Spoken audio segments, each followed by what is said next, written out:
रही थी, ये संस्कृत का श्लोक पढ़ रही थी। अत्र नार्यस्तु पूज्यन्ते रमन्ते तत्र देवता। इसका कहने का मतलब ये था, जहां नारियों की पूजा होती है वहां देवता निवास करते हैं। लेकिन मैं इससे काउंटर क्वेश्चन करना चाहता हूं, अत्र नार्यस्तु रमन्ते तत्र ही क्यों घुसन्ते देवता?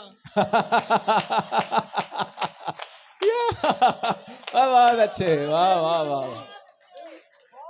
इसका मतलब ये है कि आदिकाल से मनुष्य का चरित्र डामाडोल है। ये आनंद का विषय है। बढ़िया बढ़िया। सब लोग व्यंग समझ गए। अच्छा, जो नहीं समझे मैं उन्हें फिर समझाता हूं, और समझ जाओ तो सहरसा के लोगों, मुझे लगना चाहिए कि ये तेजनारायण शर्मा 20 साल से आ रहा है दैनिक जागरण के कार्यक्रमों में। बिहार के लोगों ने मुझे सर आंखों पर रखा है। एक व्यंग आपकी अदालत में पढ़ना चाहता हूं और देखना चाहता हूं कि ये लोग मुझे मोहब्बत करना भूल तो नहीं गए। सरकारों पर आरोप लगते हैं सरकारें कुछ नहीं कर रही। सरकार बहुत कुछ कर रही है, आप लोग देख नहीं पाते हैं, मैं देख लेता हूं। मैं जब देख लेता हूं तो दुनिया को दिखाता हूं। क्या बात है, वाह। सरकार इससे ज्यादा क्या करे? सरकार ने पिछले दिनों 3000 करोड़ रुपए खर्च करके सरदार वल्लभ भाई पटेल की 142 फीट ऊंची मूर्ति बनवा दी और दुनिया के सारे स्टैचू एक झटके में छोटे कर दिए। अब सरदार वल्लभ भाई पटेल स्मारक स्थल से ही देख के बता देंगे कि अच्छे दिन कितने किलोमीटर रह गए।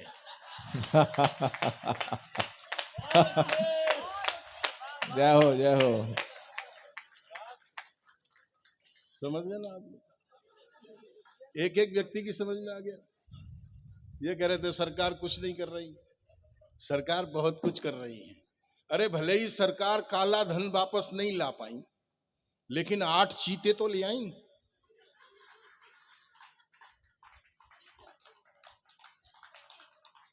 आठ चीते ले आई। कोई बात नहीं है, काला धन भले ही नहीं लाई, 8 चीते तो ले आई। अच्छा, वो जो 8 चीते आए उनमें से एक चीती ने 2 शावकों को जन्म दिया। अखबार में पढ़ा होगा आपने, 2 शावकों को जन्म दिया।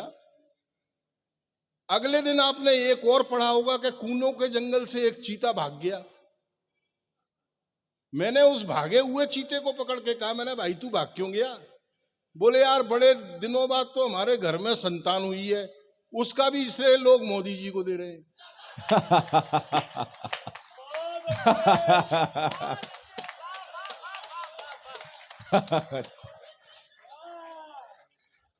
तालियां तालियां तालियां कम बजा रहे हो आप। आप लोगों के हाथ अगर अन्य कामों में व्यस्त ना हो तो तालियों में कमी मत करो। सबकी समझ में आ गया ना? अच्छा, वो 8 चीते जब आए नामीबिया के जंगलों से, आप ऑब्जर्वेशन देखना एक कवि की, मैं व्यंग्यकार हूं, मैं आपकी दृष्टि से देख रहा हूं। 8 चीते जब नामीबिया के जंगलों से लाए गए तो नामीबिया के जंगलों में जो बाकी चीते बचे, उन बाकी चीतों ने उन 8 चीतों से कहा, भैया आप लोग जा तो रहे हो भारत में, लेकिन पता नहीं वहां का एटमॉस्फियर आप लोगों को रास आए ना आए, आप लोग अपना ख्याल रखना। वो बोले काका जी आप हमारी चिंता मत करो, हम तो यहीं से बीजेपी ज्वाइन करके जा रहे हैं। बहुत अच्छे। और दोस्तों, जहां मेरी दृष्टि गई है बस उस दृष्टि पर मोहब्बत चाहता हूं। आपको ये बारीक दृष्टि है, मंच को भी समर्पित करता हूं। आनंद लेना एक एक व्यंग। जब वो 8 चीते आए तो हमारे टेलीविजन ने भी गजब कर दिया। दिन रात उन्हीं की चीतों की खबर आ रही थी। बोले ये वो चीते हैं, जब ये दौड़ना प्रारंभ कर देंगे तो चीता 5 सेकंड के बाद 300 किलोमीटर प्रति घंटे की रफ्तार से दौड़ेगा।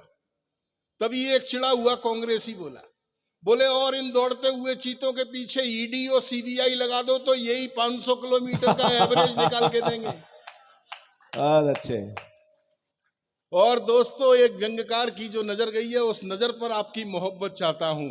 इस देश का जो मन है उस मन को बांचना चाहता हूं। उन नामीबिया के चीतों को जो वायुयान छोड़ने आया, जब वो वायुयान खाली जाने लगा तो एक पत्रकार ने कहा, बोले भैया ये वायुयान खाली क्यों जा रहा है? ये हमारे यहाँ भी कई ऐसे जानवर हैं जो नामीबिया के जंगलों में छोड़े जाने लायक हैं। क्या बात है, वाह वाह वाह, बहुत अच्छा है, वाह वाह वाह। दोस्तों ये है व्यंग की अपनी भाषा। एक एक व्यंग का आनंद लीजिएगा। यहाँ महिलाएं बैठी हैं जो व्यंग मेरे नाम से दुनिया में वायरल हुए, एक एक का आनंद लीजिएगा।